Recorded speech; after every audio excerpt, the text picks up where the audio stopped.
Welcome to my review of Interstellar, directed by Christopher Nolan, a sci-fi drama that centers around an ex-pilot who goes on a vast intergalactic voyage in order to find a replacement for the unsustainable, unresourceful dust bowl that has become Earth. I'm going to start this review up by saying that I think we all have that one filmmaker, or that one film, that completely changed our perceptions of what exactly is quality cinema. And for me, it was Christopher Nolan and The Dark Knight. I remember being 15 and watching it and just marveling at everything that was on screen. I just came out of the film just going like, wow, movies can be that good. And as I've discovered throughout the years is that not only movies can be that good, but they can exceed the quality of Dark Knight. And if it were not for Christopher Nolan, I probably would have never discovered great filmmakers such as Martin Scorsese, Paul Thomas Anderson, the Coen brothers, or Stanley Kubrick, or any other some of my favorite filmmakers out there. And I really do have Christopher Nolan to thank for that. As for Interstellar's trailers, I thought that they were incredible. I love the trailers for Interstellar, and in fact, given Christopher Nolan's involvement and the trailers themselves, Interstellar became my most anticipated film for 2014.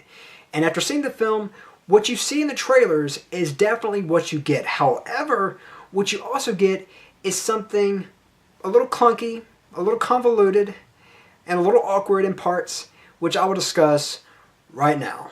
Now, I don't typically start off by talking about the negative aspects, but given that I think Interstellar has a lot of brilliant things going for it, I want to kind of end on a positive note. So, pretty much all the problems come down to one thing for Interstellar, and that is the writing. To me, one of the biggest problems for Interstellar, if not the biggest, is that some of the dialogue is a little awkward. And it's not like Man of Steel bad, it's not, but there are some dialogue moments that just kind of took me out of the film briefly, and one of which is a very emotional scene. You actually see in the trailer, I'm not going to tell you what it is, but it is emotional.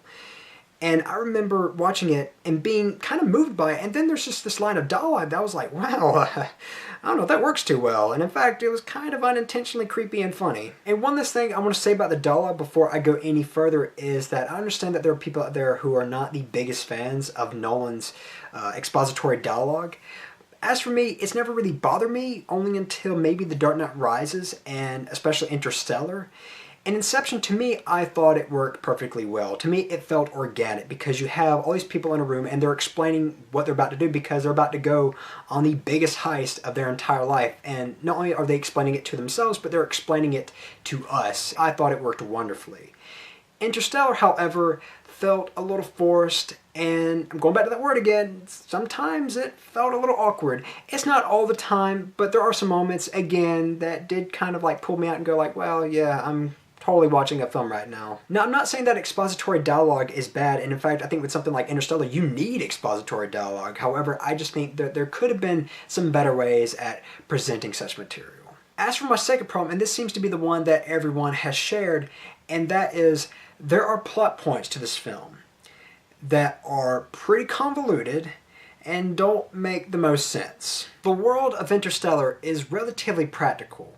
However, the last 20 minutes gets wild. And I mean, it gets wild. This is the wildest that Christopher Nolan has ever gotten, and I love that about it. However, like I said, it doesn't make any sense, and I think the film kind of loses its grasp. However, what you also get with this sequence is something that is remarkably enthralling, ambitious, and surprisingly very emotionally gripping. I mean, I'm going to be honest, I cried during this sequence. And in fact, I cried not once, not two, but 3 times throughout this entire film. This is by far the most emotional I think Christopher Nolan has ever gotten. And I think he's had some splotches here and there, you know, with the Dark Knight films and Memento, I think. But I think this is a film that has a gigantic beating heart, and to me, that goes a very long way. And I know this might seem kind of bad, but honestly, I'll take a film that is very flawed yet incredibly ambitious over a film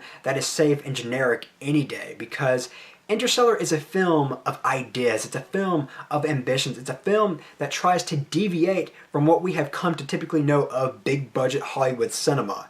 This is a film that's not dead in the water. Now, I know some of you out there might get a little mad at me for saying this. Please don't. If you love these films, that's perfectly fine. There's nothing wrong with that. Please understand that.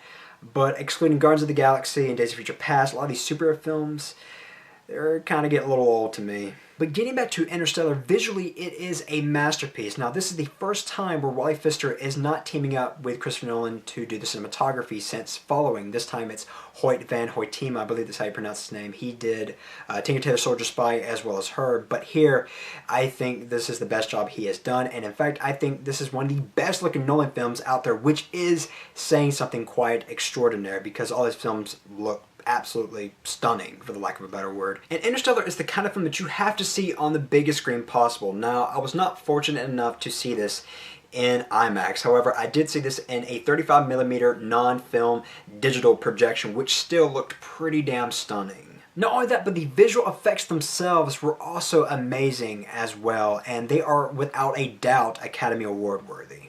Now, as for one of my other favorite aspects to Interstellar is its score by the always great Hans Zimmer. And in fact, I think this is one of his better scores. And in also fact, this is one of the best scores I've heard in a very good long while because this score is memorable.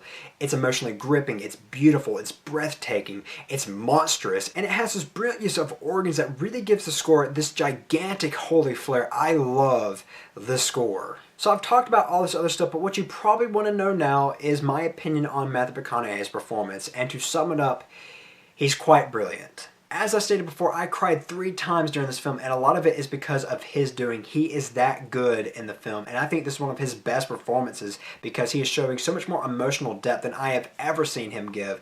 And I think it's quite astonishing to see how far he has come in his career. All of the performances in the film are really good, but one performance that I do want to mention is Mackenzie Foy, who plays Matthew McConaughey's daughter in the film.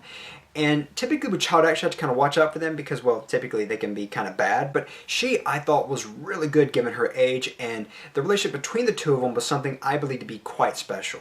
Overall, Interstellar is a very flawed, yet a remarkably ambitious, emotionally stimulating piece of entertainment that should not be missed. I'm going to give Interstellar a 4 out of 5. As always, I'm Colyn Kirkland, and thank you so much for watching.